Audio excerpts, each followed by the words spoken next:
So thank you, everyone. So compartmental compliance is L&F. So in the National Building Control here, we're trying to promote a culture of compliance with building regulations. So code of practice for inspecting and certifying building and works. So the competent person. So person is deemed to be competent person where having regard to the task he or she is required to perform and taking account of the size or complexity of the building or works, the person possesses sufficient training, experience, and knowledge appropriate to the nature of the works undertaken. So this is a very important thing. So anyone that's signing anything or doing any work are deeming themselves to be competent under SI 9 of the Building Regulations, Building Control Act. So also the inspection notification framework in the code of practice and the inspection plan. So these have to be agreed with all people involved in the project. And you have mechanical, electrical doing the Part F compliance. You have your builder doing your ACDs, construction of them. And you have also other fitters involved in it. So inspection notification framework needs to be involved in all that, and who's coordinating that. And that's the role of the assigned certifier, to coordinate all the designers and builders in the, and to collect the certificates.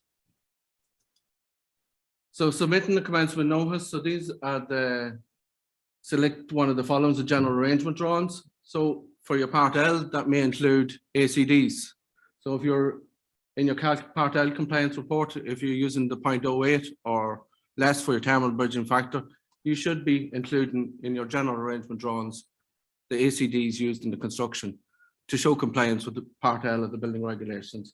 Calculations may include a Part F, and that may include F1 requirement for means of ventilation and F2 for condensation in roofs, for the ventilation in the roofs. So we'll go into that. And a compliance report or a preliminary inspection plan prepared by the assigned certifier. And the preliminary plan, inspection plan, should identify how all parts of the building regulations are complied with. And in the statutory documents, they should outline a list of documents that haven't been designed. So they should have the foundations if they're putting in a commencement notice, and the rising walls, and their Part C for the radon. But when they're going to commence. So Part D, materials and workmanship. So fitness of material defined by proper materials for use in work, in addressing the fitness for use condition of the use of materials, products, considering to be given durability, safety, local climate conditions, e.g. wind-driven rain, humidity, and other such issues. So this is very important and key to all the compliance of all the building regulations, Part D. So the materials and workmanship and how you do it gives the overall compliance for all the building regulations. So if they're not put in right or not as per the design, they won't perform. And you may refer to manufacturer's instructions. So all the works in these regulations should be carried out with proper materials and a workmanlike manner. So you can see here, if the manufacturer wants the joints taped, that the fitting of them is correct. And you can see a bad example there of insulation not being fitted and not following the manufacturer's instructions. Also, there's a couple of ways that Part D shows how you can demonstrate compliance for material, and that would be through an independent certification by an approved bodies, e.g. the National Standards Authority of Ireland.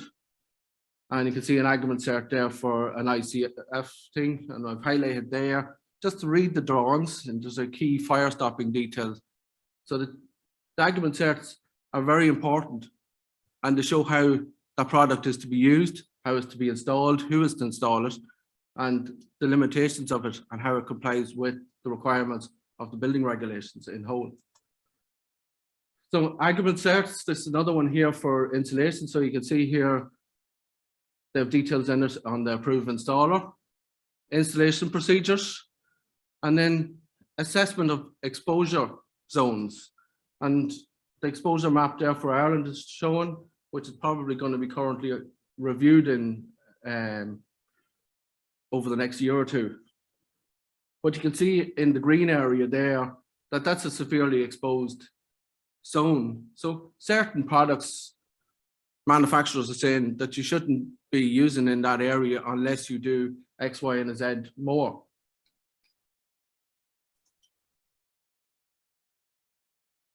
Just this question that comes in here often is, are BBA certs suitable for use in Ireland? So if you go to the technical guidance document 0.1 in technical guidance document D, it tells you that they have to be in accordance with Irish building regulations. So you can see that in the highlighted thing in yellow, that it's only been assessed for buildings in regulations in the UK. So you may need further assessment, or the manufacturer may go down the argument route through the NSSI route. So testing and calculations. So ventilation systems that are going in sealant voids and that, are they tested? Are they fire tested for the proper systems? So that's a way of providing performance and showing compliance with the building regulations. Also performance in use.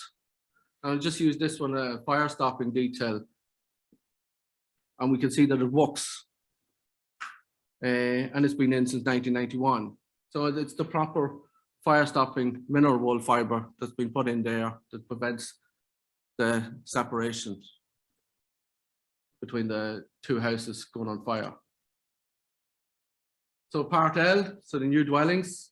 So this is a typical request for information under section 11 that a building control officer will request, where the general arrangement drawings and part L and stuff like that are not provided with the submission. And you can see details of workmanship, you know, like the insulation should be tight to the inside leaf, there shouldn't be gaps. The location of your fire barrier and that needs to be provided on the proper DPC and that. And maybe there may be an expansion joint at that things of wall ties, and part A comes into play. And this carry on from your part L compliance report, and you can see that the ACDs down there that you need to provide them details on how, and that is very easy to show because they're all very good details that show how even all the construction details in the building, and there's very useful information and notes on them. So you can see here some poor workmanship issues, and who's checking it? Is it the role of the designer or the builder? So you go back to your notification framework and your code of practice, and that needs to be highlighted. Who's to check this? Do I need a photograph for these junctions? Does it need to be recorded? You know, you see the first one there, full insulation, and I don't have a residual cavity. You know, is that suitable if I was in an exposed area? Also, part L, so the heat pumps. So most heat pump manufacturers have a checklist at the back of their installation manual. So pipe insulation. So you can see some of them, good example, bad example, junctions need to be done. They work on very low heat transfers. So if you're not going to insulate the pipes, you're not going to get the gain of the solar, of the heat pump.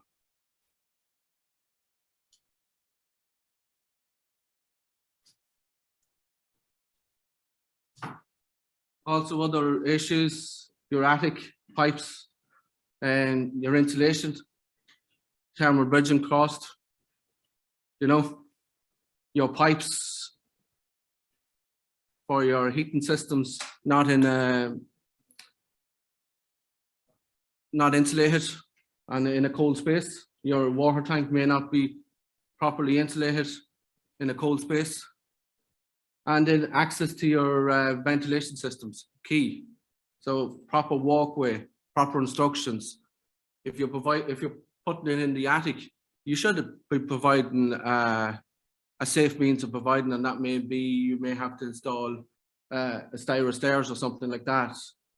providing a hatch in the attic and telling the person to have to put a ladder up, and that may not be good enough unless it's covered over in a handover thing. So your part A wall ties, part C DPCs, and the DPCs and that are shown on the ACDs as well, so they're useful. So part B, provision of cavity barriers as well, need to be provided as well. So part F, ventilation. So you can see here the department have taken out an installation and commissioning guide for ventilation. So you're looking at the habitable room, so over 6.5 square meters. And ventilation systems should be designed by competent designers, should be installed, balanced and commissioned by competent installers.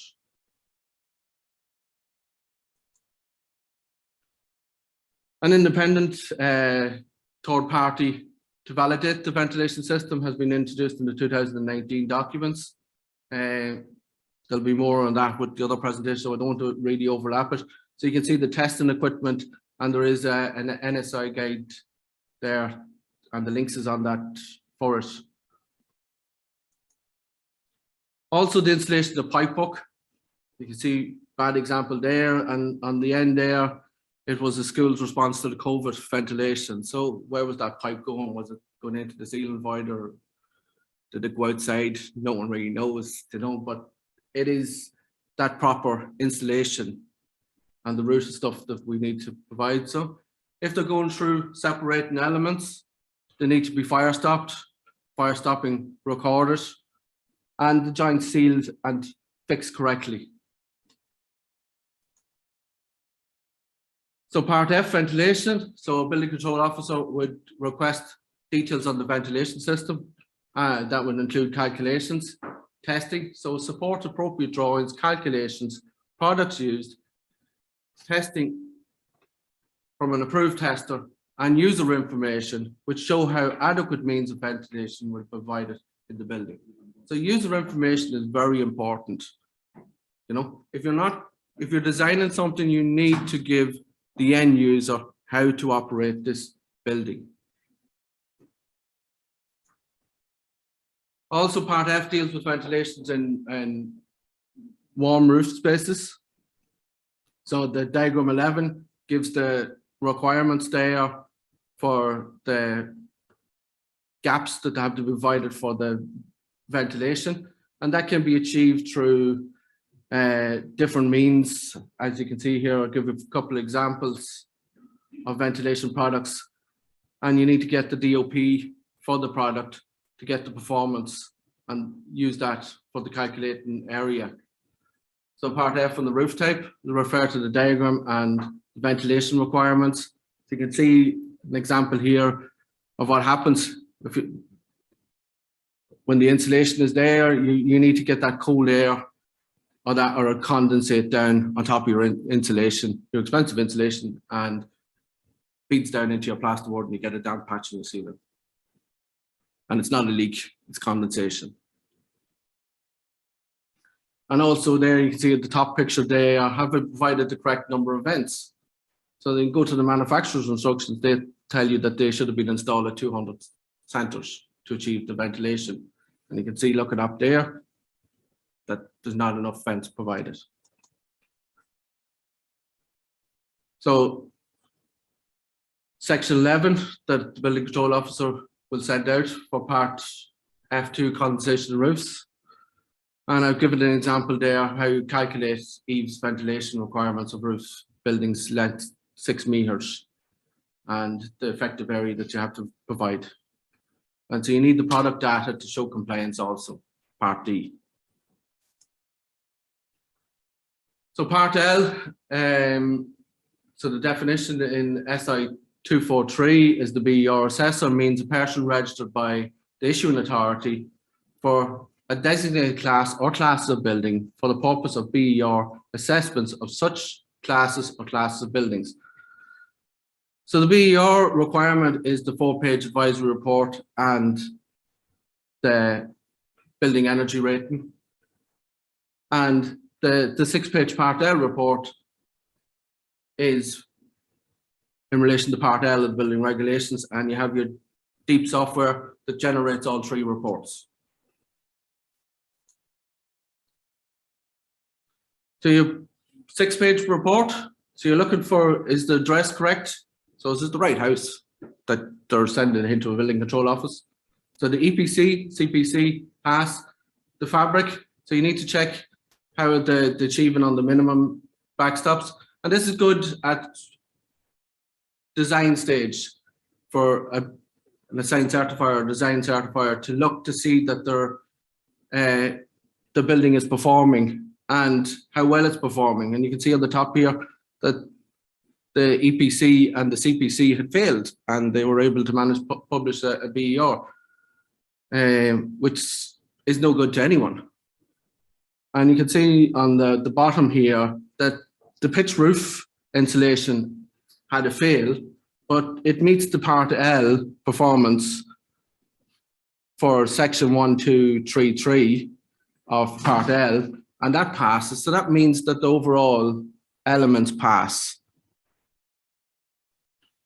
And that's really what you want to be checking as a BER. And maybe the fail may be down to an improper installation of values. So a window, for example, could have had a U value of 1.2 and someone put in as 2.1, but overall there was enough in the building to pass.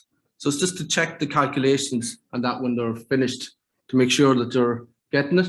Also, your thermal bridging and all that with the ACDs, there is a big benefit now in calculating of buildings. So from the 9th of July 2015, any building over 250 square meters frequently visited by the public when occupied by public bodies has to have a displayed energy certificate. And building control authorities are the enforcement authority on the Regulation 29 for requesting this BERs. And Ways and National Building Control Authority have carried out a survey every quarter there with each local authority. And we have questions in relation to BERs. And this is something that we will be following up and making sure that this information is sought and requested. Part B, fire safety, volume 2, fire stopping. Just bring this in, that joints, elements, and sleeves and barriers, that you need to be considering this as part of your ventilation. You're drilling holes in ceilings, you're putting a big hole in the ceiling, it still needs to perform if it's a fire rated element. So here you can see some of the approved type of products. You know, you don't want to see big holes in the ceilings, and the ventilation there too. It's always good practice if the house wasn't commissioned to take it down and see that the red pad is in there, because that's the fire. If it's not there and it's commissioned, you need to check that. Also, there's guidance in IS 3218 on the locations of electrical fittings to ventilation systems as well, that you need to be considering also. And remember what you're signing as a designer at the end of the job. To design in conjunction with others, that you're named on the register, so you're either a chartered engineer, registered building surveyor, or registered architect, and you're stating that I am competent to carry out my design and coordinate the design of others. You know? And you're providing, I have prepared, exercised reasonable skill, care, and diligence by me and by others, members of the design team and specialist designers who designed activities I have coordinated, have been prepared to demonstrate compliance with the requirements of the second schedule of building regulations. So you're basically saying that the building complies now. So building control officers must get tough. So we need to be requesting this stuff. We need to raise the standard in building control like planning have done. You won't get through putting in and submitting a planning application unless it's in the right form. It's thrown back, even as simple as the newspaper notice, thrown back to designers. We need to be visiting sites. We need to be more active on site. We need to engage with homeowners. especially on the opt-outs, where there is no designers or competent people, even though they've stated that there is competent people when they submitted the notice. So thank you very much.